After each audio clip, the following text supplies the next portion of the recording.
বাংলাদেশের সবথেকে বড় মাফিয়াতন্ত্র চলে সচিবালয়, এবং সেখান থেকে যে টাকার উৎস, সেই টাকাগুলো আসলে বিদেশে পাচার হয়। আমি এখানে দাঁড়াইছি, এটা আমাদের জন্য অত্যন্ত লজ্জাকর এবং আমার রাষ্ট্রের জন্য খুবই হেয় প্রতিপূর্ণ।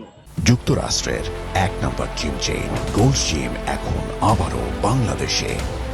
বসুন্ধরা আবাসিক এলাকা ও বসুন্ধরা সিটি শপিং মলে আমার দেশের টাকা, আমার কাজের টাকা, আমার ভ্যাটের টাকা নিয়ে আরেকজন আলেশান ভাবে বিদেশে টাকা পাচার করে তারা বেগমপাড়া করবে এবং সেই টাকায় তারা আলেশান ভাবে জীবনযাপন করবে।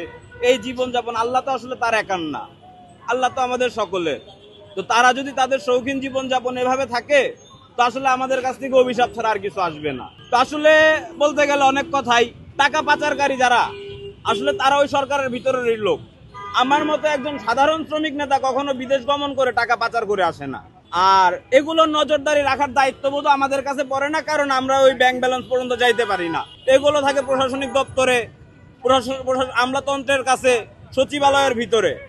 আমরা যদি একটা জিনিস খেয়াল করি, বাংলাদেশের সবথেকে বড় মাফিয়াতন্ত্র চলে সচিবালয়, এবং সেখান থেকে যে টাকার উৎস, সেই টাকাগুলো আসলে বিদেশে পাচার হয়। এবং সেটা কিভাবে পাচার হয় সেটা আমরা অনেক নেতাকর্মীবৃন্দ জানি, এবং জানার পরেও আমাদের চুপ থাকতে হয়, কারণ আমাদের বলার মতো কোনো অবস্থা থাকে না। এবং আমরা বললে কালকে সকালবেলা আমাদের ওই ডিজিএফআই বা এনএসআই কোনো এক সংস্থা এসে তাদের সংস্থালয় নিয়ে যাবে এবং আমাদের মেহমানদারি করবে। তো আমরা সেই মেহমানদারি আর হইতে চাই না ভাই। আমরা অভ্যুত্থানে রক্ত দিছি, আমরা অভ্যুত্থানের দায় স্বীকৃতি নিয়ে মাঠে নামছি। আমরা আমাদের ন্যায্য হিস্সা দাবিগুলো রাস্তায় চেয়ে যাব।